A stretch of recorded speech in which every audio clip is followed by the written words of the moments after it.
Hello and welcome back to Bad Teacher Podcast. Sorry I missed you last week. I was busy out of town and wasn't able to record anything, but I'm still not giving up on this project of being able to highlight stories that I want to and talk about education outside of curriculums and institutions. Today I wanted to start off with my Facebook post for Juneteenth / National Independence Day. Why do I call this National Independence Day? Well, it's not me calling it anything at all. I'm listening to the voices of the formerly enslaved people, and I am just here to disseminate their message without taking authority over it. So Maya Angelou says that the truth is no one of us can be free until everybody is free. And so it's hard for me to continue. Well, really, I haven't celebrated July 4th for a while. And one of those major reasons in light of the holiday today is because it's hard for me to celebrate a day in which not all of the people of the United States were free. And that was categorized by your race as deemed a legal category rather than a self-identification. So this is what I wrote. A reminder, this day is a reminder that there is still a lot of repair to be done economically, politically, and socially by the U.S. government for the ancestors of the formerly enslaved people. And at the same time, the Department of Justice, so-called, in the U.S., under the Trump administration, filed a motion to intervene in the first municipal-based reparations program that alleges that the city's actions violate the Equal Protection Clause of the 14th Amendment and the Fair Housing Act.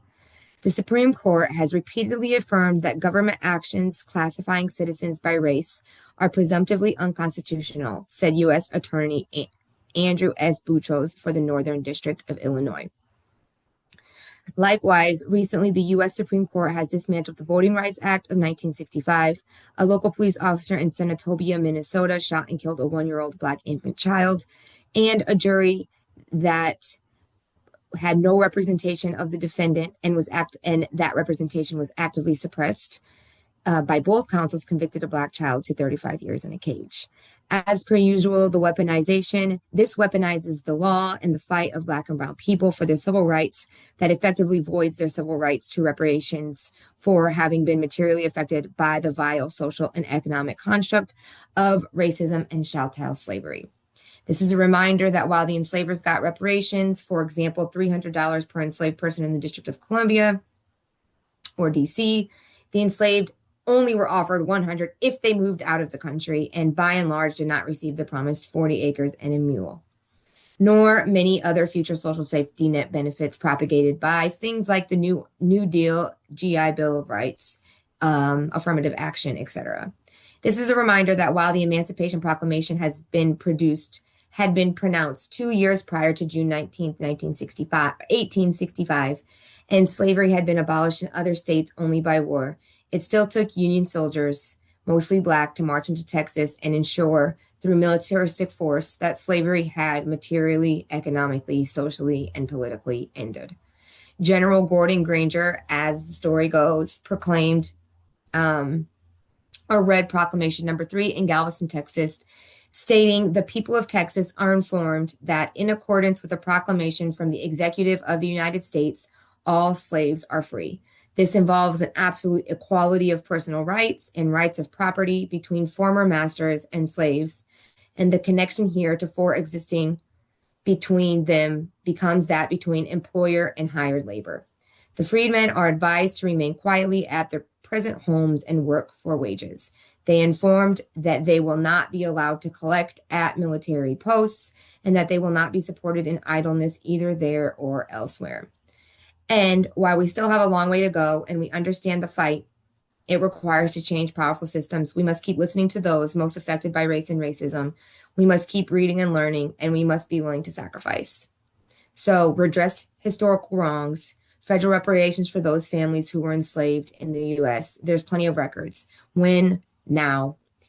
And then I offer a video that I will post in the description, and it is Office Hours with Dr. Mark Lamont Hill and Dr. Roger A. Davidson Jr., and they talk about the real origins and meaning of Juneteenth. Again, those are the experts, so I will refer you to them for a deeper dive into the history of Juneteenth, both culturally and historically, and then obviously the overlaps. Okay. So now I will read a poem by Nikki Giovanni. Again, for Juneteenth. It says, "A Substitute for You. I'm a fan of Christopher Columbus. I want to find a spice route too. They've got a substitute for sugar. I want a substitute for you. I'm going to ride those trade winds, find gold in El Dorado too. They've got MasterCards for money. I need a substitute for you. My feet at night are so cold. I tell you they're turning blue. They have a substitute for coal oil. I'll buy a substitute for you. Some things are real, though. Most things really don't be true. They got a substitute for the truth, but a lie right now won't do. You let me think you loved me. Luckily, I can't sue. With work and play we drifted. I'm requesting something new. I'm not saying this is nice. There's a crack that love fell through. I'm just saying what we had is gone. I need a substitute for you."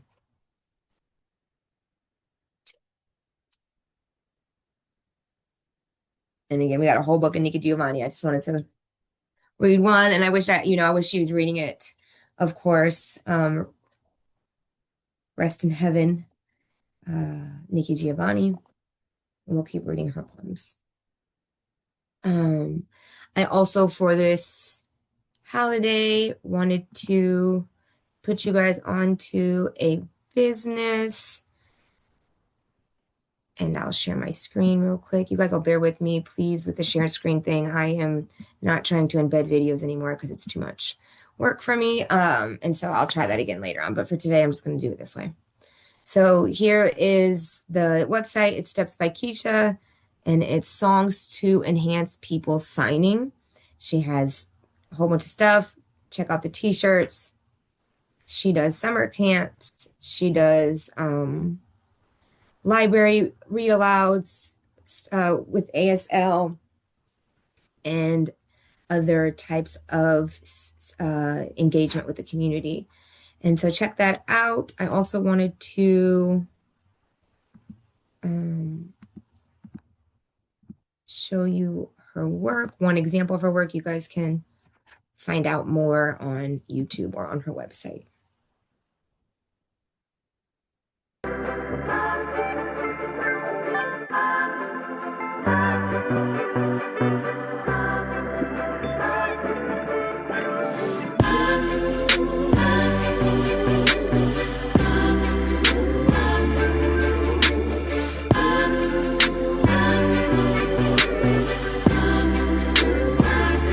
Sometimes I'm mystery, sometimes I'm free, depending on my mood or my attitude. Sometimes I wanna roll or stay at home, walk in contradiction, get some factual and fiction. A little crazy, little sexy, little cool, little rough around the edges, but I keep it smooth. I'm always left to center, and it's right where I belong. I'm the random minded note you hear in major songs, and I like that. I don't really give a f if I was just the only one who likes that. I never like to follow others around to chase the sun. Oh me, oh me, oh me, oh my. Oh me, oh me, oh me, oh my. Oh me, oh me, oh me, oh my. I like that. I don't care what I look like, but I feel good.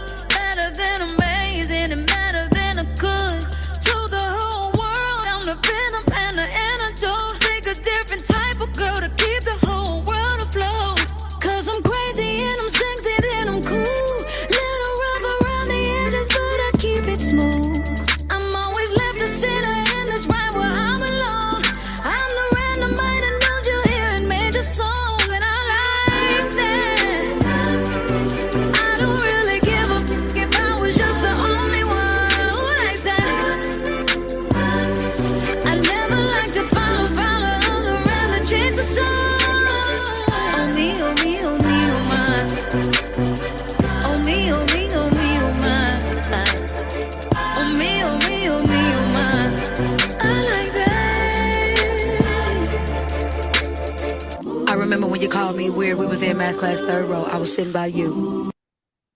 All righty. So a little taste of her work. And again, also engages with children and the youth in the community. And she is a deaf and hard of hearing teacher as well. And we would like to have her on. Today, I wanted to actually have her on, and it just didn't work out. I'm realizing that, with working class people like ourselves, it's harder to find time, and we got a lot of ish going on in our real lives. And so it becomes more difficult to be in community sometimes, especially on, things extra stuff like podcasts and stuff. You know what I mean? Like I said, we got real stuff going on. So anyways, we will have her on. You guys will meet her for sure. One of the besties. I also wanted to share some books, for teachers that they can use from on a range. Again, I have so many that it's so hard to choose, but great one. 1619 Project, Born on the Water by Nicole Hannah-Jones, illustrated by Nicholas Smith. Again, great, beautiful story, great illustrations. And again, if you're thinking of work by and for African Americans, all can benefit as well. And then this book I bought at the Nia Cultural Center in Galveston, Texas. So I wanted to share some of my experiences there here in one moment. But right now I'm going to put you guys on this book, and it is called They Built Me for Freedom, the story of Juneteenth and Houston's Emancipation Park. And so again, it was written by Tanya Duncan Ellis, and it's illustrated by Janine Mohammed. And this is the story of Juneteenth and again, I'm not reading these stories because I think that the authors can read them if they choose to put those on YouTube. Otherwise, it's not really my business, and it might even be a copyright infringement. But yeah, you guys, I trust you teachers to know what you're doing, do your thing, and make lessons that are centered on liberation surrounding some of these mentor texts. And then this is a book, again, for maybe an older audience or something that we can use as either a mentor text in a secondary education setting or to give us ideas on where to go. But for today, I did want to read. So this book is called How the Word is Passed by Clint Smith. Must read. And I wanted to go to the chapter that says Our Independence Day, Galveston Island. And I'll go off a little bit. So it says what I already read, and then I wanted to start here.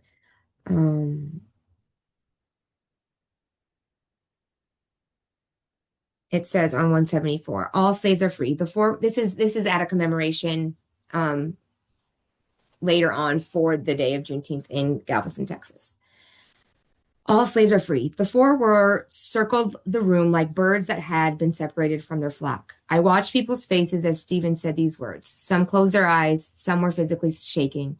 Some clasped hands with the person next to them. Some simply smiled, soaking in the words that their ancestors may have heard more than a century and a half ago.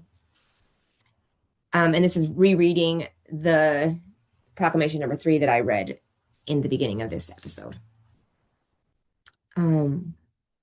Being in this place, standing on the same small island where the freedom of the 250,000 people was proclaimed, I felt the history pulse through my body. General Granger and his forces arrived in Galveston more than 2 years after the Lincoln signed the Emancipation Proclamation and more than 2 months after Robert E. Lee's famous surrender. A document that is widely misunderstood, Lincoln's proclamation was a military strategy with multiple aims. It prevented European countries from supporting the Confederacy by framing the war in moral terms and making it explicitly about slavery, something Lincoln had previously backed away from. As a result, France and Britain, which had contemplated supporting the Confederacy, ultimately refused to do so because of both countries' anti-slavery positions. The proclamation allowed the Union Army to recruit Black soldiers. Nearly 200,000 would fight for the Union Army by the war's end. And it also threatened to disrupt the South's social order, which depended on the work and caste position of enslaved people. The Emancipation Proclamation was not the sweeping, all-encompassing document that it is often remembered as. It applied only to the 11 Confederate states and did not include the border states that had remained loyal to the U.S., where it was still legal to own enslaved people. Despite the order of the proclamation, Texas was one of the Confederate states that ignored what it demanded. And even though many enslaved people escaped behind Union lines and enlisted in the federal armies themselves, enslavers throughout the Confederacy continued to hold Black people in bondage throughout the rest of the war. General Lee surrendered on April 9, 1865 in Appomattox County, Virginia. Appomattox County, Virginia, effectively signaling that the Confederacy had lost the war. Again, this is April. So this is two and a couple days, 2 months and 10 days before June 19th. But many enslavers in Texas did not share this news with their human property. It was on June 19th, 1865, soon after arriving in Galveston, that Granger issued the announcement known as General Order No. 3, and all slaves were free, and word began to spread through Texas from plantation to plantation, farmstead to farmstead, person to person. A 92-year-old formerly enslaved man named Felix Haywood recalled with nostalgic jubilation what that day meant to him and so many others. The end of the war, it come just like that, like you snap your fingers. Hallelujah broke out. Soldiers, all of a sudden, was everywhere, coming in bunches, crossing, walking, and riding. Everyone was singing. We was all walking on golden clouds. We was free, just like that. We was free. And again, that's page 174 and 175 of a book that I am recommending, by Clint Smith, called How the Word is Passed. All right, and next up we have... I wanted to share an article with you, and it is entitled, and I will put the citation in the description as well, as I usually do, so you guys can have that as resources for your classrooms or for yourself. It's called Advice to White Allies, Insights from Faculty of Color. And so again, knowing what we know, that whiteness dominates education, and white, mainly female teachers as well, and the dominant ideologies that whiteness perpetuates, I wanted to share what these scholars of color say about white allies. And this just makes me think about white abolitionists and also carrying on their legacy as well. So I'll read some quotes. They say, and by they, I mean Gloria Boutte and Tamra O. Jackson.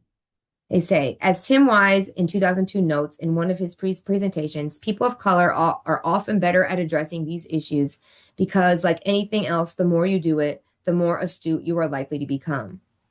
At the same time, as we discussed later, we appreciate and need white allies' voices in conversations and actions designed to interrupt racism. However, these voices should not dominate the dialogue or shadow those people of color. Importantly, they should be informed by the insights of people of color whose voices are often absent in the conversation. All right. So for educators, they say that the social political nature of schooling, a parent in deliberating about strategies to negotiate on behalf of students who are marginalized, is basically the framework of this article, and also praxis as a fundamental issue of power. And so this is a way of taking reflective action. They also say that they foreground 3 assumptions in this work: that the wisdom and strengths of CLD children. CLD are and now, okay, so it's educators of color. It's culturally and linguistically diverse students is what they mean. So culturally and linguistically diverse children are not acknowledged and represented in schools in a substantive manner. 2, educators should assess and address their cultural competence in order to effectively teach students of color. And 3, cultural relevant pedagogy should be used in preschool through 12 and university classrooms. And so if you can't see the correlations that are drawn between this podcast and those assumptions, I will make them a little bit clearer. So I do pretend through this podcast to do exactly that, to elevate the wisdom and strengths, and again, be kind of like a vessel of that genius that those kids already walk into the classroom having, and how to leverage that strength and those knowledges in order to continue to expand on the academic content and curriculum that it's expected to be learned / acquired in the education system, and then also being critical of that system and recognizing the things that need to be changed. And then for 2, I want to, how can white educators address cultural competence if we're not having these conversations and we're not relying on scholars of color, people of color, and each other to figure out the best approach to address our own cultural competence without, believing that we're resisting, and in that resistance we are reproducing the status quo. And then how can we use culturally relevant pedagogy in a way that also doesn't, that fights for liberation? And again, I think that these things need to be in conversation and need to be shared with each other, so we're not making the mistakes that white teachers are making now and have constantly made in the past. So they also say that we have been prepared, and this is the authors, we have been prepared to acknowledge white educators' lived experience, reach them where they are, and make explicit mutual benefits to whites and people of color if we are to be successful in our collective efforts. At the same time, I wanted to say that there is a space and a time where we don't need to be mutually benefited, and sometimes the only benefit in it not only is the sacrifice, the required sacrifice, but also the benefit of not dehumanizing yourself by dehumanizing others. And so if we as white people ever want to reach a level of humanity that is worth fighting for, then that's the only benefit that we should need, is to try to manage and sit with the guilt, sit with that truth, reflect on it, understand it, continue to be thirsty for that knowledge, but then also fight to dismantle those systems, those discourses, and those stories that work to maintain white supremacy as the dominant force in the United States. And so so I want to do that too, right? I'm trying to meet us where we're at and work to push forward. And I'm willing to be vulnerable. I'm willing to work through my mistakes. I'm willing to be called out. I'm willing to be checked. So please do so. So I want to talk about now their findings. So the findings were, it says, well, let's just start here. It says, a prevailing piece of wisdom that we offer is that being able to work through tensions is essential if educators are to accomplish the larger goal of equitably educating culturally and linguistically diverse children. While we have shared some of the successes that we encountered, we hasten to add that there are just as many tensions, incomplete, and unsuccessful efforts and impasses. And so, again, that's the whole point of, while there's some success, there's still a lot to learn, especially white people, and there is still a lot of room for improvement. But they say that silence on issues of racism is not an option. So a quote by Sandbar in 2011 says, "In the end, we remember not the words of our enemies, but the silence of our friends." And so even if we were not, our ancestors were not enslavers themselves, we were still by and large complicit And there is very little evidence that in your particular family that your great grandma, great granny fought and was a true white abolitionist. There are examples. Charles Sumter is one of them, who I like to, learn and know more about. There's Thaddeus Stevens, there's Matilda Gage. And so why they do exist. And I'm interested, again, please come on the show if you have some white ancestors that were abolitionists, very loudly, vociferously, or on any type of local level, even in family lore. I would be great to hear that. But by and large, we are complicit. And so, that complicity is part of the problem. So we need to work to not be complicit. So we can't be silent, right? We have to, and that's part of this podcast, right? I'm trying to not be silent here. I'm trying to be loud and think of it as not an option. And another quote from Sandbar 2011.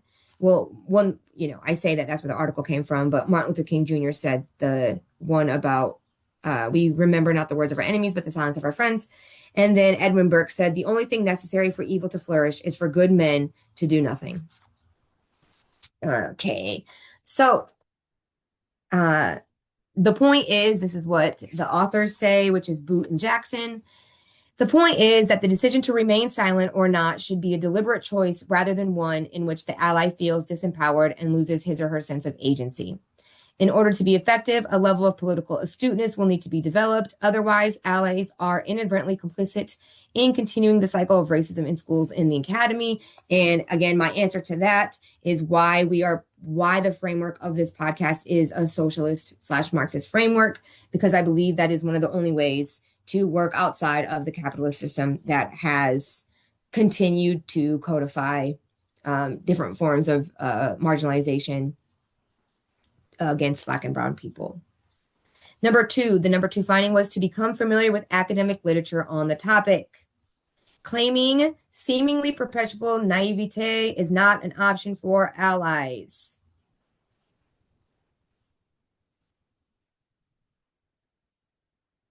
So I'll repeat that again. Claiming seemingly perpetual naivete is not an option for white allies. White allies must become anti-racist in their everyday lives, at the grocery store, place of worship, and the like. If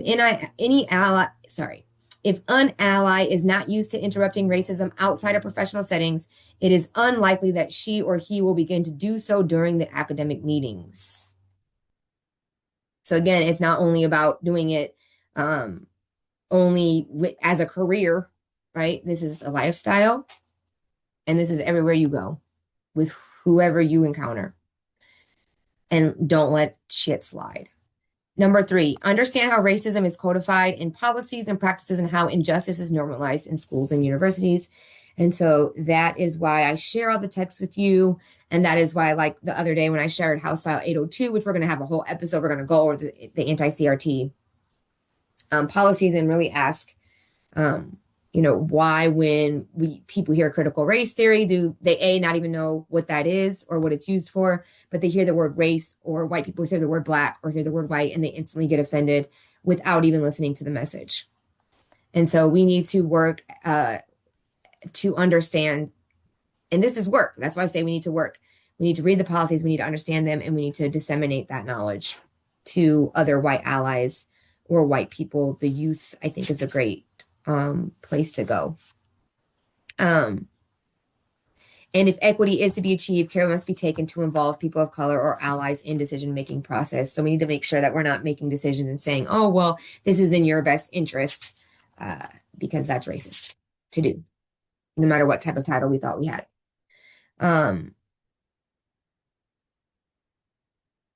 All right. Number 4. Be prepared to lose friends as your status changes to an action-oriented ally. I think that speaks for itself. So this is a good time to build relationships with other white allies and role models. And we have to be careful about caving in too quickly when consensus is not met. The nature of this work involves working through difficult spaces beyond most allies' comfort zones and may not result in resolution where everyone holds hands and sings Kumbaya. And that is something that's been the most frustrating to me working with other white allies, is sometimes the willingness of them to cave when the going gets rough, victimizing themselves, and conflating the Black liberation struggle to their own individual white struggle that is based off of political ideologies or political arguments versus an imposed racialized identity. And so, yeah, I think that's an area of that we need to work to improve. And again, why I try to situate this podcast, make it very clear that we need to stop voting Democrat, and likewise, obviously, writ large Republican. But that is to avoid those identity politics that Democrats do and push forward, especially with white people, like being allies, but only if it benefits their career, to make themselves feel better, to also self-victimize themselves, like, oh, because I'm a white ally, I am now attacked in the same way or something even nearly similar as the Black and brown experience in the United States. And I think those are problems that we as white people need to continue to work through, as if we want to identify and then follow through with some sort of praxis on the struggle for liberation of the most marginalized. Number 5 is be willing to unlearn one's own racism and begin creating positive definitions of whiteness. My criticism of positive definitions of whiteness, that sounds and feels icky to me. I'm not sure if that term or that connotation for me can somehow be flipped. I think we just need a new system of some sort. I don't have the answer to that, but to me, like, whiteness just equals white supremacy. And so how to build an identity that we can love ourselves as a white individual and still be highly critical of how white supremacy works and the harm it does to our neighbors and our loved ones. So again, there is no shame or guilt in what we do not know, as long as we are open to learning and pursuing other possibilities. Maya Angelou, she's killing it with the quotes today. She says, "Do the best you can until you know better. Then when you know better, do better." And so we do have to be willing to unlearn. And I think something that white people struggle with in this case is when a Black person tells them that they are being racist. For whatever reason, it's instantly, but I'm not, how? I mean, I just don't get it. That is a very good sign to start reflecting and shut the fuck up. Excuse me, shut the frick up. If somebody perceives you as being racist, it's not a time to defend your actions. It's a time to really reflect and then later on figure out how to repair that harm, if possible. Sometimes, it's hard to do that, but you can work in the future to do better. So any moments in my past, there's many of them, as white supremacy is dominant and we, with the white privilege, happen to benefit the most off the system. We see things the slowest. We understand things the hardest. And that's why it's so important for us to read, but also to be reflective on some of the narratives that we also continue to empower. Number 6 finding is white allies will have to let go of some of their positions of privilege, and this requires some sort of sacrifice. This notion, and this is page 637 on this article, this notion of relinquishing or strategically utilizing white privilege for the sake of promoting social justice speaks to the idea of reparations. And that's what I'm trying to do with this podcast. Another reason why that this is important to me. Number 7, white allies will have to avoid upstaging the emphasis on people of color. I think that is, I'm just going to read what they say, because not only is it hilarious to me because it's exactly what we do, but we do need to work on this. It says, a common reaction in difficult, candid, heated dialogues between white faculty and faculty of color is for the white ally to cry and or express hurt. While this may be a sincere reaction, it deflects the attention from the equity issue at hand and focuses on the white person instead. So if crying occurs, It needs to be at the end of the effort. And we should realize that frequent displays like this are exhausting and ridiculous. That's not, I say ridiculous. The authors didn't say it, but I mean, give me a break. I remember one time in my critical race theory class, there was a white man in there who was damn near crying because he was married to a black woman, of which he said on the first day of class, and he made it very clear to everybody very quickly that his children were black, which is again another pattern that I notice upon meeting white people who are trying to be woke. Do what you will with that.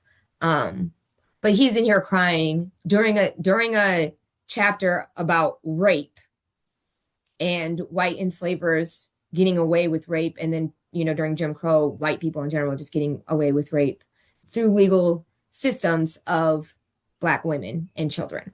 And so in that conversation, he was explaining that his in-laws in the South ain't messing with him. Like they don't want anything to do with him. He's not allowed. And he's like praying and waiting for the day that he gets accepted into that family. And that's again, like that's an example of it. So it's not only women. This is an example of a white man. And I'm just like, if you don't sit your ass down. Anyways, number 8, white allies will need to make substantive changes in their courses and student places. Or sorry, in their courses and student placements.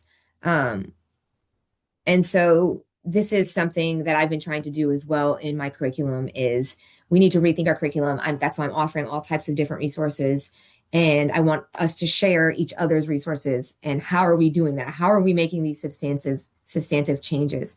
For example, something that I did is I'm using Goldie Muhammad's Cultivating Genius text now in my world language seminar courses, which is a course that supports student teachers in their field work. So it's like they're like doing student teaching, and then we're coming back. And I added that in because of a gap that I noticed with how to focus as a foundational approach to lesson planning on Black and Brown students and their histories.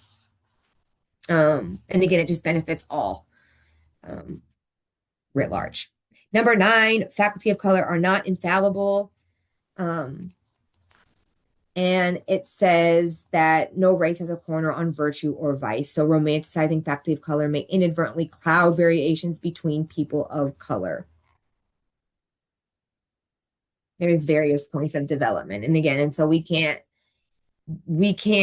use democratic identity politics because that fails when we have somebody from that represented identity saying something different, right? Because we can always say, well, Thomas Sowell, he's Black, he knows what he's talking about.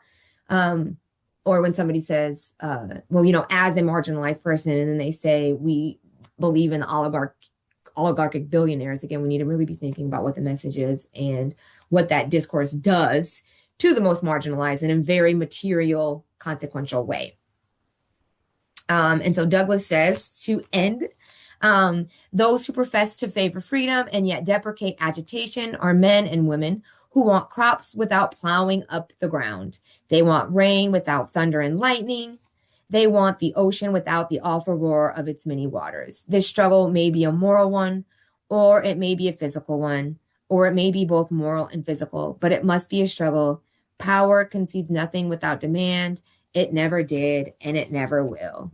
And so to end, I just wanted to share.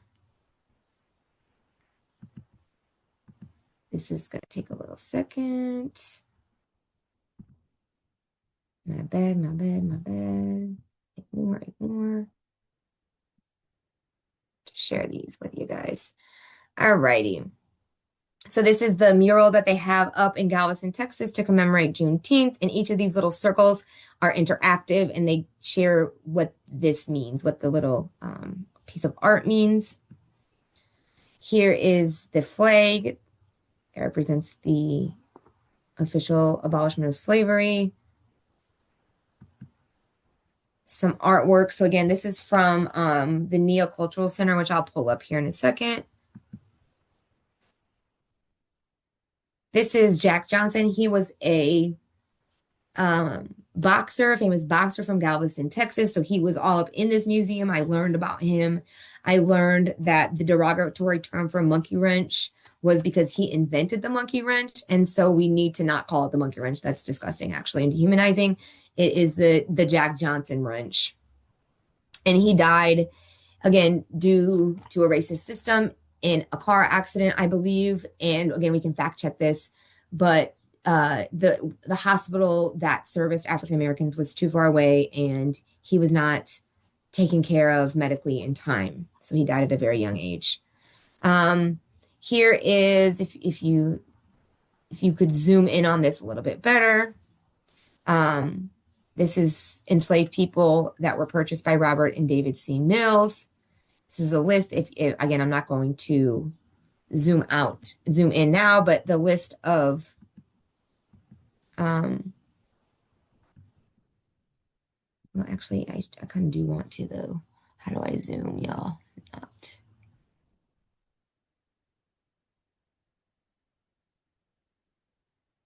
Gonna work, huh? Well, I'm trying to show you the Lucy in here. Anyways, where is she at? Lucy right here. She brought two kids, maybe three, we don't know. But this Lucy is right here. This art piece is for her. And Lucy ended up killing her enslavers because the male, so she was sold from that other family, which family right here, the Robert and David Mills. She was sold to owners of a hotel, and that hotel owner would rape her at night, and then the wife would beat her during the day because she was jealous of her. So she took an axe to both of their heads. She was also publicly lynched for that, but she said that that was the price she was willing to pay, because life on this earth was not, at least she got some, some justice. Here is a book that was read that day, The True Story of Grandmother's Juneteenth, Opal Lee and What It Means to Be Free by Alice Faye Duncan. So there was a reading at the museum that day. I did miss it because I got there too late. I wanted to show you this. So this is, if you see right here, these are some of the thumb marks. So the enslaved people, when they were building the architecture in Galveston, they were not able to get credit for that. So like other pieces of work, we write our names on it, we get credit, or the architecture is this person, the construction company is this person, the people are these people. And because that was not the case, this was a way to imprint quite literally, their legacy and their labor force in this country. Okay. And then this is kind of just it shows how the enslaved people came from different places in either Florida or the Caribbean to Galveston, Texas. Again, check this museum out if you ever go to Galveston, Texas. This right here, this is a zoomed out picture. And I had a tour guide, and so she was telling me the story about this. So this is, a wall that was built by the enslaved people in Galveston, Texas. And what's interesting to her about this is that they have been chipping away this cement for quite some time. And for whatever reason, this won't come off without destroying the brick. And she believes, if you look, it's a tree. And so she believes that, and it also is a mother or a woman, she says, nose, mouth. Again, I need to zoom out probably a little bit more, but this is not only a tree, but also the feminine Black woman who is protecting the work that was done and the legacy and the history of the African American enslaved people. So I thought that was a cool story. And like that wall is like a little bit behind the museum. So we have to like open the door, go out a little bit. And then it's like where stairs are at. And she told me that story. So I thought that was pretty. So yeah, I wanted to share that with you. And as not only, to like talk about what I do, it's not about me at all, but just to share ways that we can continuously learn from African American people in the United States. And again, I wanted to show you.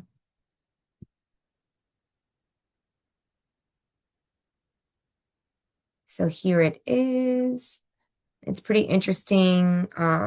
Right across the street is where the auction house was. And so now it's like just a random store. So it's crazy how things are repurposed. But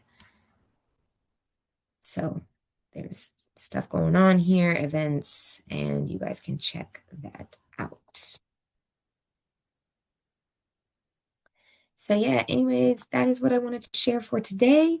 Again, happy Juneteenth. It is not only a time for celebration, but also a time for memory and also a time to continue to have conversations about ways of engaging in thoughtful and practical ways to work towards liberation. Thank you. Take care, and I'll see you guys next week.